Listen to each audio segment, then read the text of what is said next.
Back on Inside Wisconsin, interrupting for the moment our great conversation with Sophia Minnaert. Much more from her to come. We are lucky to have her on the broadcast of our favorite team as we sit and watch the Brewers. So in honor of her, we're talking Marquette.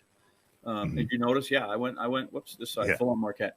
So I thought, well, Marquette grads are always interesting, big place, a lot of them in there. And I thought, okay, because Trevor doesn't know anything that happened before 1983.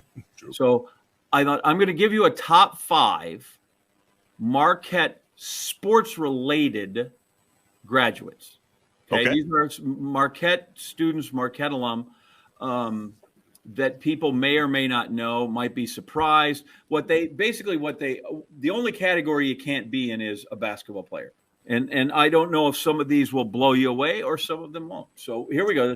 These are top 5 sports-related Marquette guys, right? Because if we went all over, then we got to get Chris Farley in and Don Amici and some of these. Oh yeah. So the first one, do you know Charles Pierce? Nope. Charles, he is a Boston guy and still is now back out east, and he's done some stuff for ESPN. He's brilliant. He is a writer. He's written for Esquire. He's written for GQ, LA Times, New York Times. Look up Charles Pierce. I wrote it down. He writes just wonderfully. He can write both ends of the candle. He can be funny and quippish and sarcastic. He can be deep and empathetic and just really elegant in the way he writes. So everybody should go look up Charles Pierce, the writer. He's terrific. So staying in that vein, Steve Rushin. Do you know Steve Rushin? Long time, great Sports Illustrated writer. He's a Minnesota kid. Okay. He's married to Rebecca Lobo. Okay. And perhaps the most creative, fun writer you'll ever read. Steve Rushin.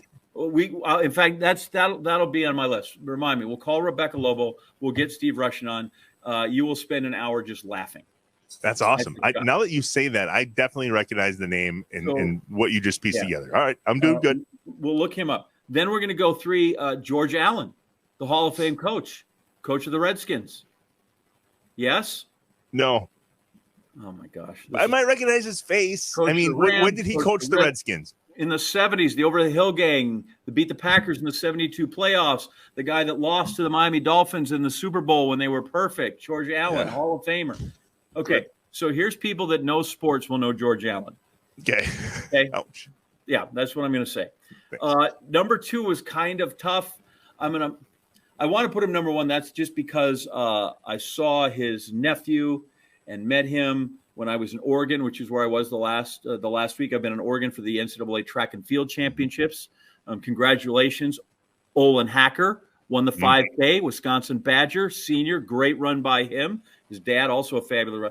So number 2, though, is Ralph Metcalfe, who held the world record in the 100 and ran the 4x1 relay team with Jesse Owens that won the 4x1 gold medal in 1936 Berlin in front of Hitler.